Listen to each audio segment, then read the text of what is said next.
Hello, my name is Frank Boxberger. Welcome to Notes7 Creative Engineering School. You can get us on Notes7.com, which you probably know if you're watching this. You could be watching on YouTube, and this is where all our classes are posted on Notes7.com. If you want to email us for any reason, and especially for the puzzle that we present at the beginning of every show, puzzle, math, equation, riddle, whatever you want to call it, send us your answer at note7school@gmail.com. So we're going to start right away with our puzzle. One of our classes, I think it was lesson 3, we talked about the speed of sound and the speed of light and how it works. So this puzzle has to do with the speed of sound. Most people are familiar with the speed of light. Speed of sound isn't quoted as much because it's heavily dependent on the atmospheric pressure and the temperature and a lot of other variables. We always think of speed of light as a constant, speed of a sound as a constant. They're far from a constant, especially sound, and even depending on whether it's through steel, it's 20 times faster than this. So we're talking, in this case, we're just going to use 761 miles an hour is the speed of sound. So here's a stick figure picture of what this puzzle represents. There's a guy here on a vehicle, whatever it is, that we'll call that him. Him or he is on a vehicle with 2 large speakers, amplified music. In this case, he's going to play a 3-minute song. He's starting far enough away where when the song is finished, the motorcycle or vehicle is going to be passing right by, this is you, right by you at that exact time the song is finished. So he starts the song after he's already hit this 761 miles an hour. We're assuming that's speed of sound at this particular elevation and atmospheric pressure and air density. So that's the assumption. We always have assumptions in all these things.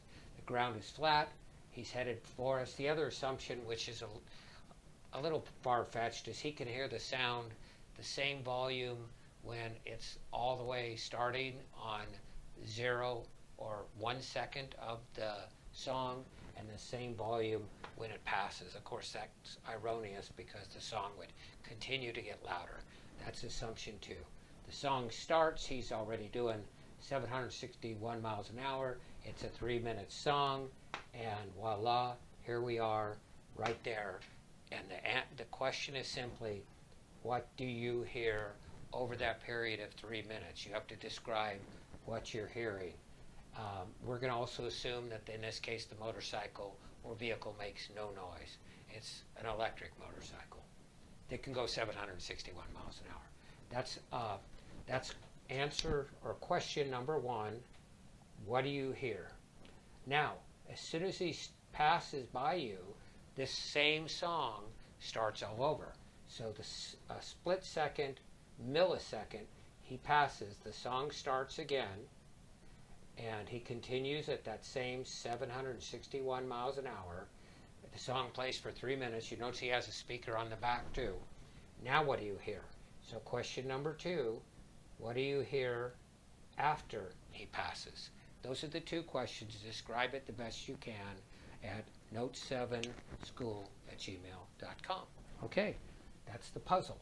If you have any further questions regarding this puzzle, qualifying questions or assumptions, also email us. We'll help you so that you fully understand it if I explained it wrong or didn't give enough information.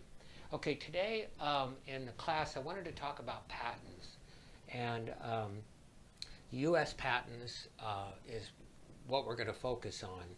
What the reason for a patent is, what can you patent, how do you patent, what's the best way, and how do you get the idea for a patent. So I'm going to quickly say, like writing a song, anything creative, there really isn't a formula for it. So all I can say is a lot of my patents have actually come to me when I see something wrong. I see something, I think, hey, that's really cool. Why didn't I think of that? I walk up to it, it's not exactly what I perceived. And I'm like, but wouldn't that be cool if it was? So my stuff is um, seeing things wrong and then realizing of what could be. So that's where a lot of mine come from. They always say necessity is the mother of invention. So as you're out in your daily, whatever you do and whatever you love to do and whatever hobby, whatever you do for work, whatever you're creating, when you're working on something and you're thinking, man, this is a tedious task, capture that and think, well, what would make this a better? What would make this easier? Because obviously a patent has to be an idea that can come into fruition that actually helps our life in a better way. Saves us time, saves us money, gives us more enjoyment. So you have to have an invention. You have to state why it is an invention and how it helps mankind. And it has to be something that has never been patented before. And the crazy thing is, it has to be something that's never done before, because now the patent office looks for something that may have been done but never patented it. So you can't just go look at something and say, I'm going to patent that, even though they've been doing it for 3 years. So it has to be a new idea. So that's sort of the basis of it. So you come up with your idea, and like I said in some of the other classes, I think it's better not to tell anybody right away, and I think it's better to continue to develop your idea. Maybe build a prototype, maybe work with it, maybe think about it. People think in categories, so the human brain thinks in categories, and it's almost hard not to think in categories. So as soon as you do eventually decide to tell somebody about your invention, they're going to put it in a category and say, oh yeah, that's already been done, there's something like it, I've already heard of that. That's just because that's how our mind thinks. And there's going to be about 70 or 80% of the time they don't even understand your idea, and maybe even 90% where it's not ever been done before. So don't let that squash you. In fact, that's the reason you don't tell anyone. Whenever you come up with an idea, it's almost futuristic or never been done before to a certain extent.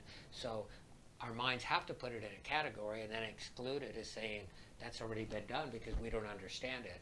And a lot of people don't want to take time to understand it. When you explain a patent, you really have to start from the beginning. We have a family saying an insect has 6 legs. And where that came from is when I was a kid, I wanted to be an entomologist. And so from age 6, I knew an insect had 6 legs. I assumed everybody on the face of the planet knew an insect had 6 legs. So it was only about 2 years ago, I was talking about an insect to some friends, and they said, oh, an insect has 4 legs. And I thought, both these people thought 4 legs? So I went on a journey and just only asked 16 people at random, how many legs does an insect have? And only 9 out of 16 said 6. A lot of them said 8. Some of them said 4. Some said, I don't know. And some basically thought an insect is any small creepy thing, including arachnids and centipedes and millipedes. So where the saying an insect has 6 legs now is, I realize when we're explaining something, depending on who our audience is, we need to start right at the very beginning and explain where we're going, not just start at the end, because a lot of things that we're experts in, we assume somebody else knows. An insect has 3 body parts, a head, abdomen, thorax, has 6 legs, usually has 2 sets of wings, except for a housefly, 3 to 4 stages of life. Who doesn't know that? Well, a lot of people. So whatever you are specializing in, to help communicate, we need to identify what we're communicating and start from the beginning. So don't just assume a person you're talking to about an insect knows anything about them. And so this is just an example. When I say insect has 6 legs, it doesn't necessarily refer just to an insect. Just explain it from the beginning. Okay, now going back to these categories. When you're writing a song, I write a lot of songs. Some of them are posted online there. And when you start a song, we're using only 7 notes. There's infinite amount of songs, but you put together this song and you play it for someone. I'm not kidding. The first time they hear a new song, no matter what song I create, they say, oh, that sounds like so-and-so. Maybe it's Boston. Maybe it's Journey. Maybe it's Pink Floyd. Maybe it's Kansas. All of the above. They will always first say, that sounds a lot like something. You could get discouraged. To me, that's a compliment. But also you have to realize they're only trying to simulate what you've done with something they've seen in the past. So I'm using that as an example because that will always happen. I shouldn't say always, but 90-some% of the time you're going to present an idea and somebody's going to say, I've heard about it, it's done, it's very similar, blah, blah, blah. And then you might have to go on and explain it further. So don't give up just because somebody says that. Okay, so again, categories is how we think of objects. So with your new idea, nobody's ever thought of it. There's 8 billion people on the face of the planet. It's crazy, but we're all created uniquely. We all have different interests and areas that we're good at, and you can create something 8 billion people have never thought of. That's the encouragement. So now you have this idea. You want to perfect it. You're working on it. So now I'm going to explain a little bit about patents. You can go on USTPO.gov and make sure that's the real website. There's all sorts of fake patent websites that look like that, use the logo, and they're trying to get you to spend money on stuff you don't need to spend money on. So USTPO.gov, United States Trademark and Patent Office.gov. Go on there. You can then search to see if anything like your patent is done.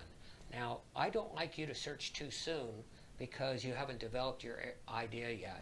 I found that if you do too much research too soon, it will actually attract you to, you've got this object over here, you start searching, you see something similar, and you think it's, even you are tricked thinking it's the same. It's completely different.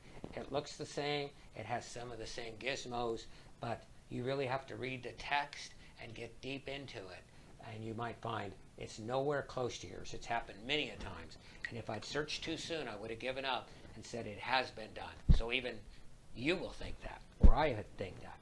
So I encourage you not to do a patent search too soon.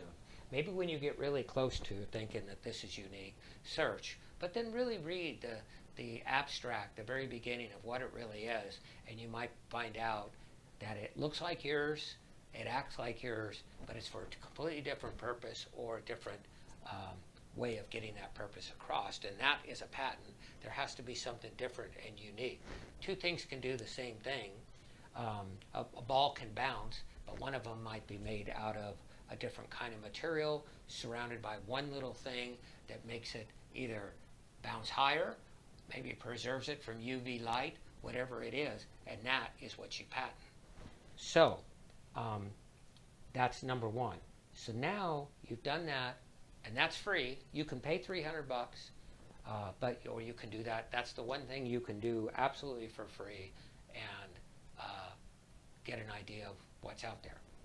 Okay, so now two things about patents, and we're talking about do you get a non-provisional or utility patent? That's sort of an interchanging word. Non-provisional or utility patent are one and the same. Or do you get a provisional first? So I always highly recommend getting a provisional first. Okay, a provisional is very easy. Okay, it's cheaper, it's easy, you don't have to be as detailed, and you file this provisional. So let's say you file this on January 1, 2022. Okay, so you file this January 1, 2022, your provisional. Nobody's even reviewing it or looking at it. It just gets your foot in the door with the government. Okay, so at that point you've done some research and you think that it's a pretty unique idea. You put together what your patent is, a provisional, you file it. This is where you can hire a patent attorney. You can do it yourself. If you need help on that, again, email us and we'll give you either companies to use or ideas on how to implement your idea. So now, from January 12, once you file this, you have 12 months, 1 year, so January 1 of 2023, okay? So you have 1 full year to get and file your now what they call non-provisional, I'm going to call it NP, or utility patent. Same thing, okay?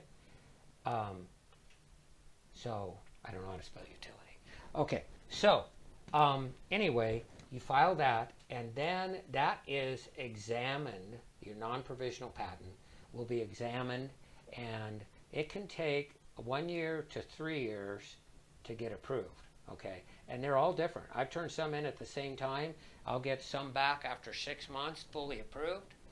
Some after a year and a half. Oh, you have revisions. We have things. So this may take a while. That's why you put the provisional. Once you get your provisional in, you can actually start marketing it, putting patent pending, and get going and start your company and selling them. Okay? If you start here with your provisional, your non-provisional, then eventually when you get it, if you get it, could be 4 years or 3 years from when you have the idea. Once you're awarded that patent, a big thing changes. Now you don't have patent pending anymore. You really have a patent. And if you started marketing and getting it out there, putting it on YouTube, working with companies, they're going to be much more interested in purchasing your product after they know nobody else can do it. So this really marks a huge point when your patent is awarded. Okay, but let me go back to the provisional. After you do your provisional patent, you could put it on YouTube. You can show the world. You can start talking to people. There's a thing called an NDA that everybody knows about that works in this industry, non-disclosure agreement.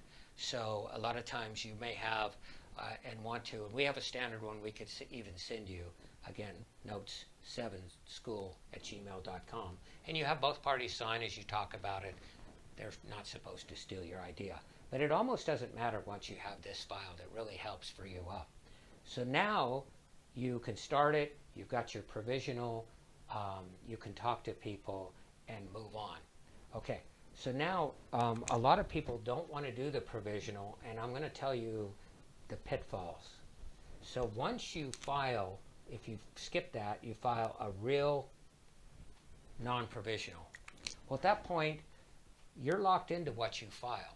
So on this first provisional, when you do it, it can change a little bit. You can add things. You find out a lot in a year, and you can pin it on, also pack it into this one. Once you file this one, you're done. The other thing is, as this examiner eventually gets to your idea, so let's say it's a rubber ball circled with non-UV light that never decays in the sun. Now, here it is, 1 year, 2 years later, okay, they get on the internet now and they search YouTube and everything. If they find anything from this time back on the internet, your product, even if it's your YouTube video, and see that it's been made public, you cannot get your patent any longer. So you can even exclude yourself not getting a patent. So you're not really supposed to make a product. You're not supposed to produce it. You're not supposed to post it, anything. You will exclude yourself from that. So that's probably the biggest reason. You can start your product here. You can make it. Putting that provisional in really gets your foot in the door. And then when they look at it, it doesn't matter because you already had your provisional in. But not having that provisional patent really can hurt you. And then all of a sudden now you have maybe 3 years before you can really do anything with it. And you better get an NDA every time now because you've got nothing until this thing is awarded. So I strongly recommend. It's cheaper. You spend less money. You can develop it. It gets your foot in the door. You can put it on YouTube. You don't have to worry as much about NDAs. So that's that part of the patent. When you're finally awarded your patent, you get that gold certificate, and it's online for forever. You can look stuff up from the 1800s. So anyway, you will have your patent. Now, once you're awarded this patent, you get 17 years, and then it expires. Anybody can do it after 17 years. In case you invent something way too great, the world can't not have it eventually. So then it's turned over to the rest of the world, and they get to make it. and benefit the mankind. But there's this 3-year period, or 4 years sometimes, where you benefit. So you get a maximum of 20 years out of your patent, which is from the time you start your provisional or put your product together, if you include it backwards and you did a provisional. So 20 years maximum, 17 after it's awarded. I hope it's not confusing. I tried to go fast. That's the overview of a patent. We're not talking about cost and drawings and filing. That's all legal mumbo jumbo work. But the claims you make are really important in the patent. What does it do? Why is it unique? And you can do 1 claim, 12 claims, 15 claims.